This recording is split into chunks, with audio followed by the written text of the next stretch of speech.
자, 저는 코드펜 하나 열 거고요. 지난 시간에 배웠던 거 전체적으로 개념 정리를 좀 하고 좀 넘어가도록 하겠습니다. 혹시라도 이제 지난 시간에 빠졌다 하신 분들은 잘 들으시면 좀 따라올 수 있으니까 전체적으로 한번 쭉 설명을 좀 드리도록 하겠습니다.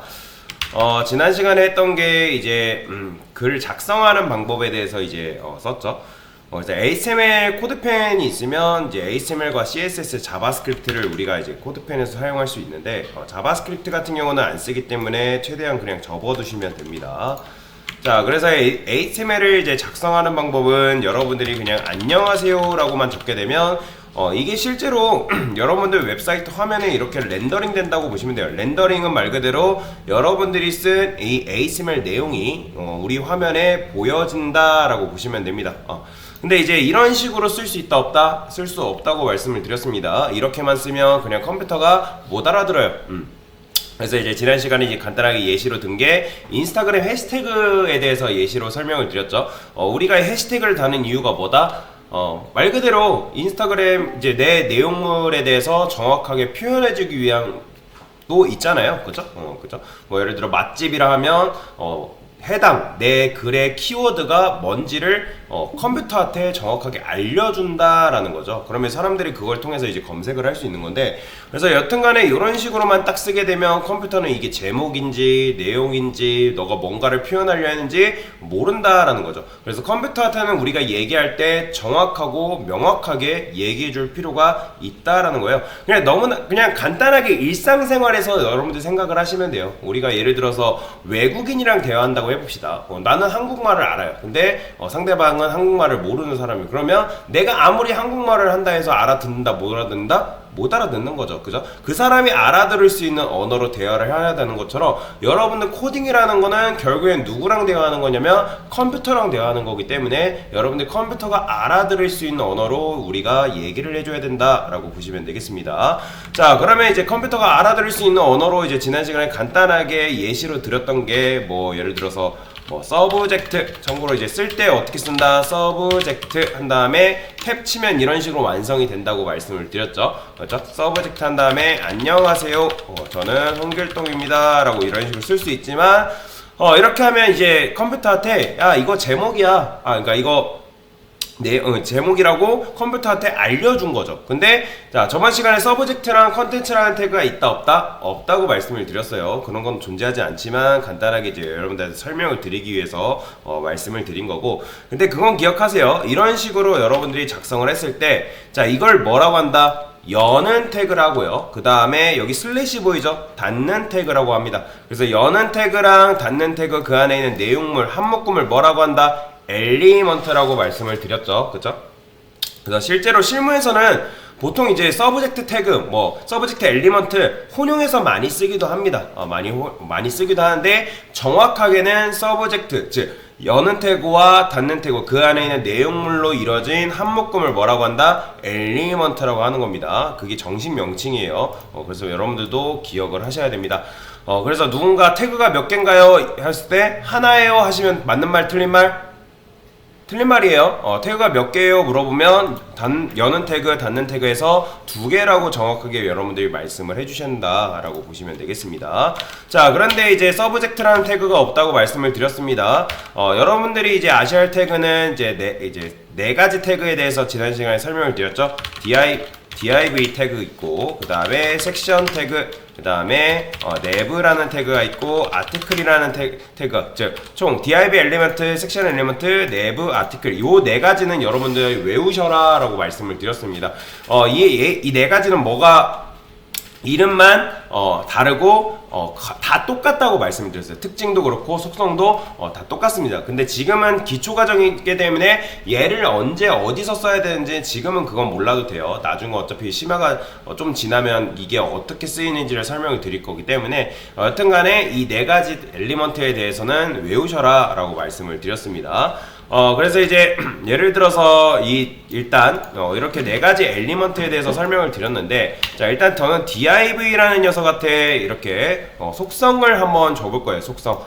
속성을 주려면 CSS한테 넘어오셔야 되는데 모든 스타일은 말 그대로 CSS라고 보시면 됩니다. 그래서 CSS한테 이제 이 DIV라는 태그한테 CSS 속성, 즉 스타일을 입혀주려면 어떻게 해야 된다? 찾아가야 된다라는 거죠. 그쵸? 그러니까 HTML을 배우라고 생각하시면 되고, 즉 HTML 자체를 배우 대기실이라고 생각하시면 되고, DIV를 배우라고 생각해라. 근데 이제 CSS가 이제 스타일리스트인데 스타일리스트가 배우를 찾아가는 게 보편적이다 라고 지난 시간에 말씀을 드렸습니다. 배우가 뭐 배우를 찾아갈 수 있는데 뭐 그거는 떠나서 그냥 보편적으로, 그래서 제가 보편적으로 말씀을 드리는 게 그런 이유입니다. 그러면 찾아가야 되는 게 뭐다? 검색을 해야 된다 라고 말씀을 드렸죠. 그러면 div 라고 이렇게 쓰신다고 말씀을 드렸고, 자, 웬만하면 이 코드 작성하실 때 강사 코드 작성하는 것처럼 따라하는 걸 추천을 드립니다. 왜냐면 제가 이렇게 작성하는 거는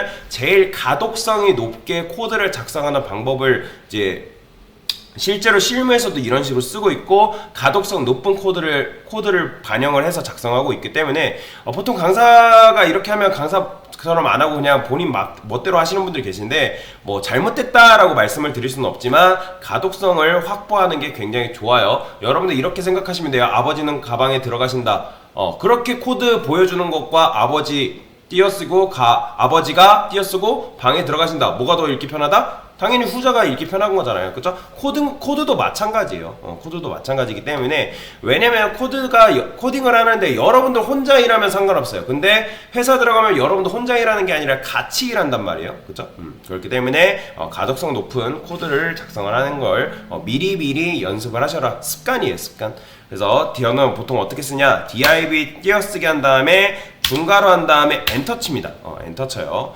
분명히 중괄호 쓴 다음에 여기다가 막 작성을 할 수 있어요. 실제로 여기다가 막 작성하시는 분들 계시는데 굉장히 코드가 지저분해져요. 그래서 띄어쓰기 이제 엔터 한번 쳐주시고, 그 다음에 저는 여기다가 백그라운드라고 이제 백그라운드 컬러 자동 완성 기능이 있으니까 자동 완성 기능을 최대한 이용하세요. 근데 이제 자동 완성 기능을 이용하되 여러분들 타자는 그래도 연습을 하셔야 됩니다. 자, 근데 백그라운드 컬러가 반영이 됐다 안 됐다? 반영이 안 된 걸 볼 수가 있어요. 그러니까 느낌상으로 이건 배경색을 빨간색을 내가 div라는 녀석한테 적용하겠다라는 건데, 지금 적용이 됐다 안 됐다? 적용이 안 됐다라는 거죠. 그러면 자, 일단 어떤 개념을 배우진 않았지만 저는 여기다가 뭐 위드라는 값을 한번 줘보는 거예요. 위드가 뭐죠? 너비죠. 너비를 100픽셀 이렇게 줬더니 뭔가 나오는 흔적이 있다 없다? 흔적이 없다. 그러니까 그러면 위드와 관련이, 얘가 안 나오는 이유는 위드랑 관련이 있다 없다? 위드라는 것과 관련이 없다라는 거죠. 그러면 자, 너비가 나왔으면 뭐도 써볼 수 있냐면 높이라는 걸 써볼 수 있겠죠. 자, 높이를 한 100픽셀 한번 적어볼게요. 자, 100픽셀 적어보니까 너비 100픽셀, 높이 100픽셀짜리 사각형이 이런 식으로 완성이 됐습니다. 위드를 줬을 때는 아무런 반응도 없다가 높이를 주니까 100픽셀 주니까 이런 식으로 나오는 걸로 봐서 이 div가 지금 안 나왔던 이유는 너비 때문이다, 높이 때문이다? 높이 때문에 안 나오는 걸 볼 수가 있다라는 거죠. 그러면 여기 이런 상황에서 여러분들이 여러 가지 테스트를 해볼 수 있겠죠. 그러면 위드를 이렇게 줬으니까 얘가 이렇게 나오는 건데 위드를 한번 지워보자. 한번 지워보는 거죠. 그러니까 지우니까 어떻게 돼요? 이런 식으로 전체적으로 나오는 걸 볼 수가 있어요. 그래서 여기서 알 수 있는 거, div라는 녀석은 내가 너비 값을 딱히 주지 않으면 최대한 늘어난다. 근데 최대한 늘어나는 게 그냥 늘어나는 게 아니라 어떻게 늘어난다? 최대한 유연하게 늘어난다 라고 말씀을 드렸습니다. 유연하게라는 말이 잘 기억을 하셔야 됩니다. 그냥 늘어나는 게 아니라 화면에 따라서 줄어들고 늘고 한다. 그렇기 때문에 유연하게 줄고 늘고 한다 라고 보시면 되겠습니다. 자, 그 다음에 이렇게 했으면 그 다음에 이제 높이도 한번 지워보는 거죠. 정말 높이 때문에 안 나오는 건지. 그럼 높이 지우니까 안 나오는 거죠. 그러면 div한테 제가 1, 2, 3 써볼게요. 1, 2, 3 쓰니까 이런 식으로 나왔어요. 자, 그건 왜 나왔다? 글씨가 가지고 있는 높이가 있기 때문에 얘가 이런 식으로 나온 걸 볼 수가 있다라는 거죠. 자, 그 다음에 테스트를 해보는 게 또 이제 디스플레이 계량이라는 걸 지난 시간에 배웠는데 제가 여기다가 블럭이라는 걸 줘볼게요. 자, 블럭이라는 걸 모른다고 했을 때 일단 디스플레이 블럭이라는 걸 줬더니 변화가 있다 없다? 변화가 없다라는 거죠. 그러니까 디스플레이 블럭이 어떤 건지 모르겠어요. 자세히 기억은 안 나지만 어쨌든 블럭을 줬더니 변함이 없는 걸로 봐서 DIV라는 녀석은 일단 디스플레이 블럭이라는 속성을 가지고 있겠구나. 그러면 지어봤을 때 똑같으면 알 수가 있는 거죠. 명확하게 증명된 거죠. 그죠? 그래서 DIV라는 녀석은 디스플레이 블럭이라는 속성을 갖는다. 그러니까 그게 무슨 말이냐? 자, 모든 엘리먼트에는 기본 속성이라는 게 있습니다. 기본 속성이라는 게 있고 그 다음에 그 속성 값을 지니고 있는데 디스플레이는 개념 중에는 이제 블럭과 인라인 블럭이라는 개념이 있는데 div 즉 이 네 가지 태그 제가 알려드렸죠. div, 섹션, 아티클, 내부 이 네 가지 녀석은 디스플레이가 뭐다? 블럭이다 라는 정도까지는 여러분들이 연관지어서 생각할 수 있어야 된다는 거예요. 왜요? 제가 네 가지 엘리먼트는 뭐라 했어요? 이름만 다르고 똑같다고 말씀을 드렸기 때문에 여러분들이 거기까지는 생각할 수 있어야 되겠죠. 그죠? 그래서 그러니까 코딩은 계속 연관지어서 여러분들 유추해보고 계속 생각해보고 고민을 해봐야 돼요. 그냥 거기서 그냥 1차적인 거에서 멈추는 게 아니라 코딩은 말 그대로 나무만 보는 게 아니라 숲을 우리가 그런 말 들어봤을 거예요. 너 나무만 보지 말고 숲을 볼 줄 알아야 된다. 당연히 그렇습니다. 근데 지금은 당연히 숲을 보는 능력이 안 돼요. 숲을 보는 능력이 안 되기 때문에 그거는 차근차근 길러나가면 된다라고 보시면 되겠습니다. 자, 그 다음에 저는 여기다가 다시 100픽셀이라는 걸 줄게요. 100픽셀을 주고 그 다음에 1, 2, 3을 지운 상태에서 그러면 당연히 얘가 이런 식으로 나오겠죠. 그죠? 자, 그 다음에 얘를 디스플레이를 뭘로 줄 거냐면 인라인 블럭이라는 걸 한번 줘볼 겁니다. 인라인 블럭. 자, 인라인 블럭으로 주니까 지금 안 나왔네요. 그죠? 분명히 디스플레이 블럭일 때는 높이를 주니까 얘가 너비가 최대한 유연하게 늘어난 상태에서 분명히 빨간색 막대가 나왔었는데 지금 나온다 안 나온다? 안 나오는 걸 볼 수가 있는 거죠. 그러면 여러분들이 여기다가 위드 값을 한번 줘보는 거예요. 100픽셀 100픽셀 주니까 나왔네?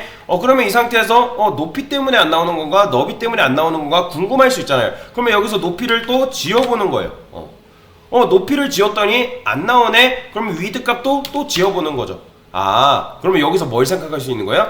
디스플레이, DIV가 일단 디스플레이가 인라인 블럭은 아니구나. 그죠? 첫 번째, 인라인 블럭은 아니구나. 그리고 너비를 지었더니 안 나오네? 그리고 높이를 지었더니 안 나오네? 그러면 이 상태에서 높이도 다시 줘보는 거죠. 높이를 주니까 그래도 안 나오네? 그러면 너비를 주니까 어떻게 된다? 나오네? 라고 확인할 수 있는 거죠. 그러면 이 녀석은 높이하고 너비를 주지 않으면 일단 안 나오는 녀석이구나.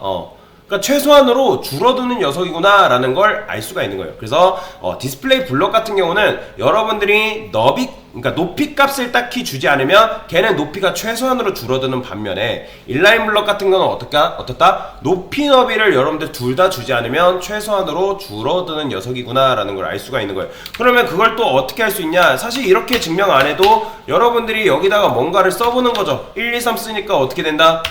얘가 디스플레이 블럭 같은 경우는 아까 1, 2, 3을 주니까 최대한으로 늘어난 막대기가 나왔는데 얘는 어때요? 지금 최소한으로 줄어든 막대기가 나왔죠. 그건 왜 그렇다? 당연히 인라인 블럭은 너비 높이가 어떻기 때문에 최소한으로 줄어드는 녀석이기 때문에 라는 걸 여러분들이 알 수가 있는 겁니다. 그러니까 이런 식으로 이제 HTML 코딩은 유추해 가면서 연관 지어 가면서 외우셔라 라고 보시면 되겠습니다. 보통 여러분들 국수사가 하면 한국사 특히 한국사 같은 거 그런 식으로 역사 연관 지어서 외우는 것처럼 그런 식으로 공부를 하면 좀 더 접근성 좀 더 여러분들 흥미있게 공부를 할 수 있다 라고 보시면 되겠습니다. 그래서 디스플레이 블럭과 인라인 블럭에 대해서 간단하게 설명을 드렸고 그래서 이제 배열 같은 경우는 이제 어떻게 배열된다? DIV는 어떻게 배열된다 했죠? 자, 이런 것도 테스트를 해보면 되는 거예요. 궁금하면 여기다가 테스트를 해볼 수 있겠죠. 자, div 한번 여기다 적어보고 자, 높이를 한번 줘볼게요. 높이 100픽셀 그 다음에 섹션도 한번 줘보는 거였어. 그러니까 이런 식으로 하나하나 해보는 거죠. 자, 섹션도 이렇게.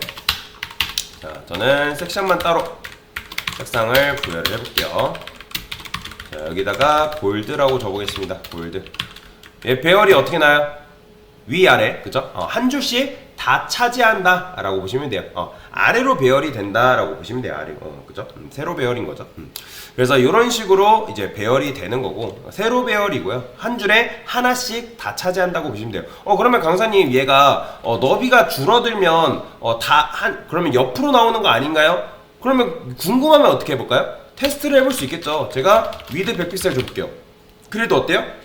위아래로 배치되는 걸 볼 수가 있는 거예요. 그래서 얘는 너비 높이를 떠나서 무조건 디스플레이 블럭은 뭐다? 세로 배열로 한 줄에 하나씩이에요. 무조건 한 줄에 하나씩이다. 그걸 여러분들 기억하시면 되고요. 자, 만약에 얘를 옆으로 누르려면 얘네들을 뭘로 주면 되는 거예요? 디스플레이 인라인 블럭으로 주면 되는데, 자, 인라인 블럭 같은 경우는 어떻게 나온다? 가로 배열이라고 말씀을 드렸죠. 가로 배열인데 그냥 가로 배열이 아니라 어떤 배열? 하면 최대한 여러 개 나온다 라고 말씀을 드렸습니다. 최대한 여러 개 나오다가 화면이 줄어들면 줄어들수록 이런 식으로 밑으로 내려오는 게 바로 뭐다? 인라인 블럭의 특징이다. 가로 배열이에요. 그래서 디스플레이 블럭과 인라인 블럭에 대한 개념을 간단하게 정리를 하고 넘어가도록 하겠습니다. 그래서 지난 시간에 복습했던 내용입니다.